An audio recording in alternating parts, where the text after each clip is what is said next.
सरकार खुद थोड़ी काम करेगी, करना तो प्रशासन ने है। जिसका कोई भी सरकार आ जाए, अगर प्रशासन अच्छा नहीं होगा तो देश का विकास नहीं हो पाएगा। देखिए, बगैर पुलिस की मिली भगत के कहीं पर भी एक नशे की पुड़िया तक नहीं बेच सकते, कोई जुआ सट्टा नहीं खेल सकता, कोई अवैध शराब नहीं बेच सकता।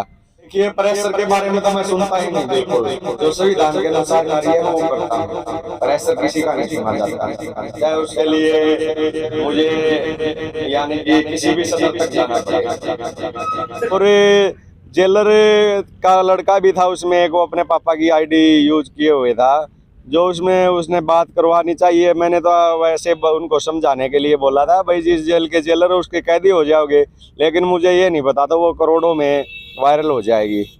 किसी सरकारी गाड़ी में किसी अधिकारी का परिवार घूमता मिला, उसके खिलाफ लिख के भी भेजना शुरू करूंगा ताकि ऐसे लोगों पर कार्रवाई हो। हम जब संविधान ने बराबर दिया सभी को अधिकार, गरीब आदमियों को तो पकड़ते रहे, सभी गरीब आदमियों को रोकते रहे, आम आदमी को रोकते रहे। ये क्या है, जब संविधान में सब बराबर है इनको भी पकड़ो। मैं तो इन्हीं पे नजर रखता हूँ, बड़े लोगों पर।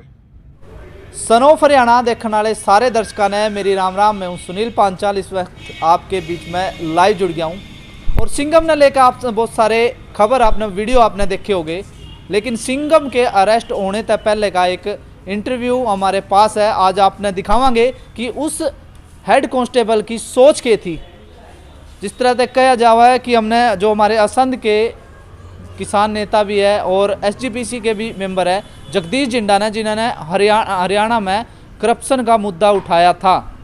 भी हरियाणा में बहुत सारा करप्शन है, लेकिन उसी बयानबाजी के बाद ठीक 1 या 2 दिन बाद सिंघम ने लाइव वीडियो रिकॉर्डिंग में एक एसआई को रंगे हाथों रिश्वत लेते हुए पकड़ा था, जिसमें दोनों की आपस में झड़प भी हुई, मारपीट भी हुई। उसी मारपीट के मुताबिक भी सिंघम पर बहुत सारे धाराओं के तहत मामला दर्ज भी होया, जिसके गेला गेला भाई सिंघम की जो जमानत है वह भी खारिज कर दी और 14 दिन वास्ते सिंघम जेल में बंद रहेगा।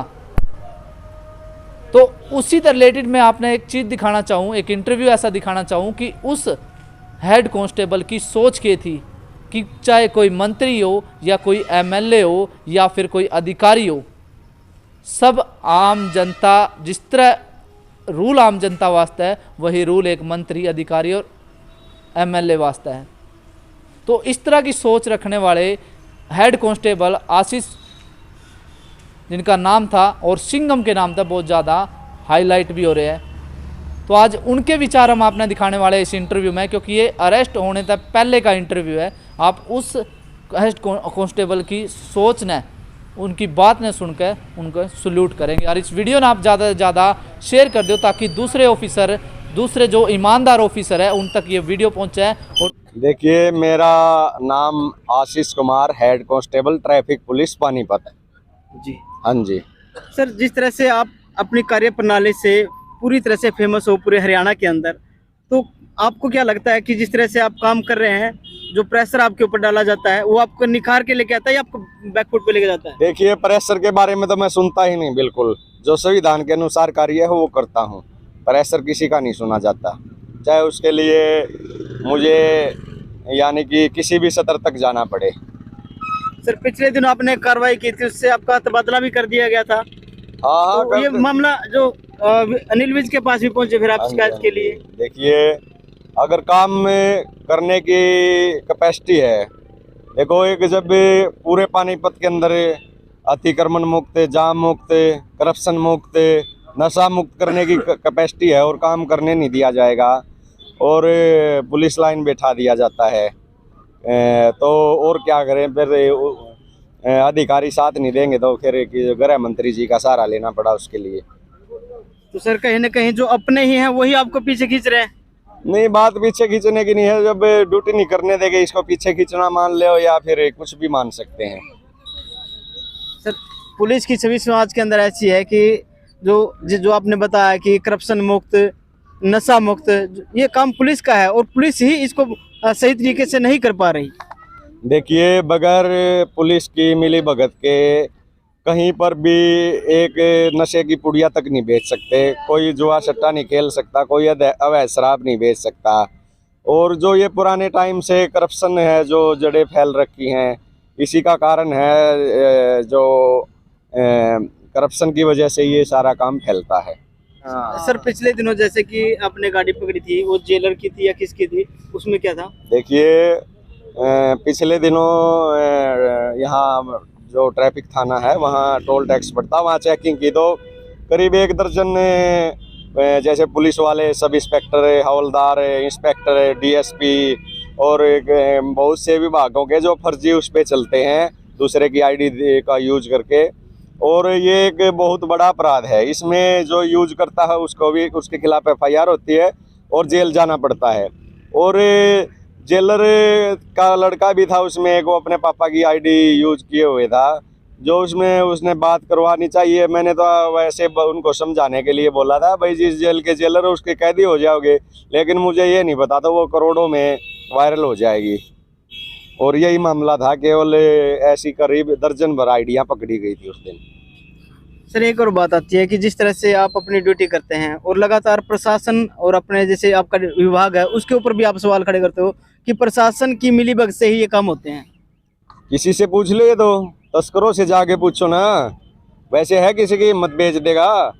कोई बेचता मिले तुरंत जेल में डालो। कितनी बार बेचेगा? 1 बार 2 बार, तीसरी बार जब हर रोज तारीखें लगेंगी, कोर्ट में सजा होगी, तो फिर कौन बेचेगा? तो आपने ये मुहिम कब से शुरू कर रखी है सर? करीब साल भर से कर रखी, लेकिन उसके 6 महीने तक मुझे घर बैठा के रखा। और अब फिर दोबारा शहर से बाहर ही ड्यूटी आई है, अंदर नहीं आ सकी, बाहर जीटी रोड पे। शहर से बाहर हो आप? हाँ जी, हाँ जी, शहर से बाहर ड्यूटी दी गई। यानी कि जो हम बात कर रहे थे कि आपको एक साइड से दरकिनार कर दिया गया है कि आप बीच में अड़चन बन रहे हो। नहीं, मैं वहाँ भी अब संविधान के अनुसार काम करता हूँ। जो सरकारी गाड़ियों का दुरुपयोग करते हैं बड़े बड़े आईएएस आईपीएस अधिकारी और सेकंड क्लास अधिकारी, उनके परिवार घूमते हैं, उनको पकड़ता हूँ। अभी कोई नया ताजा मामला है? बहुत से मामले हैं ऐसे जैसे ही। कि? अभी तो फिलहाल ही देखो, अधिकारी फिर कहने लगते हैं हम पे कार्रवाई हो जाएगी। मैंने चेतावनी दे के उनको, भाई भविष्य में ऐसा ना करें।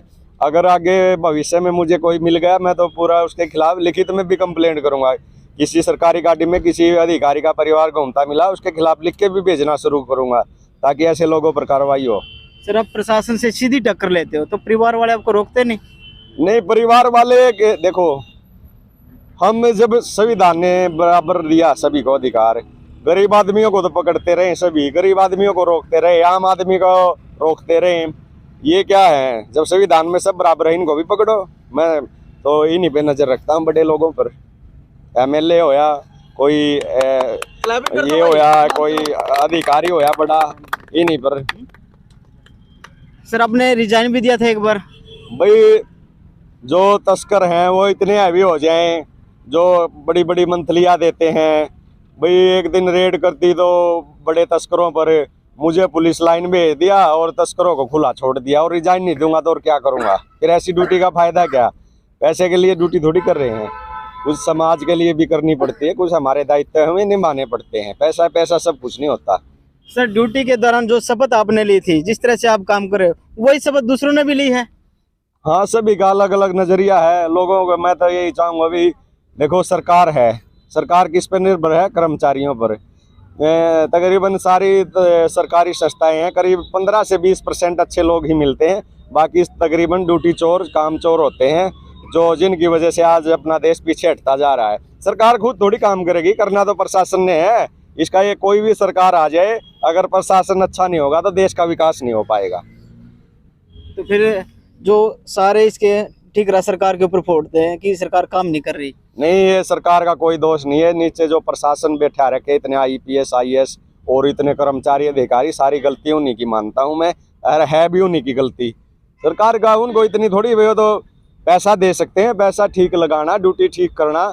आप ये एक छोटा सा देख लो, जो दूसरे देशों के छोटे छोटे ऑफिस हैं, इनके हैं, एयरटेल के हैं, वोडाफोन के, आइडिया, इनके ऑफिस में जाएंगे, इतने बड़े बड़े 10-10 हज़ार में इतने इंटेलिजेंट, बैठने की सुविधा, पानी की सुविधा, हर चीज। अपने बीएसएनएल के में जाके देखो, बदबू मारती मिलेगी, और कोई अच्छी पूछता नहीं, कोई नहीं, कोई सुनने वाला नहीं। ऐसे तो भट्ठा बैठा दिया, ये सरकारी कर्मचारी तो भट्ठा बैठा रहे हैं ऐसे। सर एक चीज़ जैसे देखते हैं कि आज का जो नया यंग जनरेशन है वो बिना हेलमेट के, बिना लाइसेंस के और बिना लिमिट के गाड़ी को चलाते हैं। देखिए उनसे क्या कहना चाहोगे? मैं तो रिक्वेस्ट करता हूँ अपने छोटे भाइयों से, जो भी समाज के छोटे भाई हैं, बड़े बुजुर्ग सभी से, कृपया कानून के दायरे में रहें। कानून के दायरे में रहेंगे हम, पूरा डिसिप्लिन में चलेंगे, अपना पूरे हेलमेट लेके चलेंगे, तो हमें कोई भी रोकने टोकने वाला नहीं मिलेगा और हमें किसी का आगे हाथ नहीं जोड़ने पड़ेंगे। आप किसी संस्था से भी जुड़े हुए हैं? नहीं, मैं तो संस्था क्या, मैं तो पूरे समाज से जुड़ा हुआ हूँ, मेरे लिए तो सब बराबर हैं।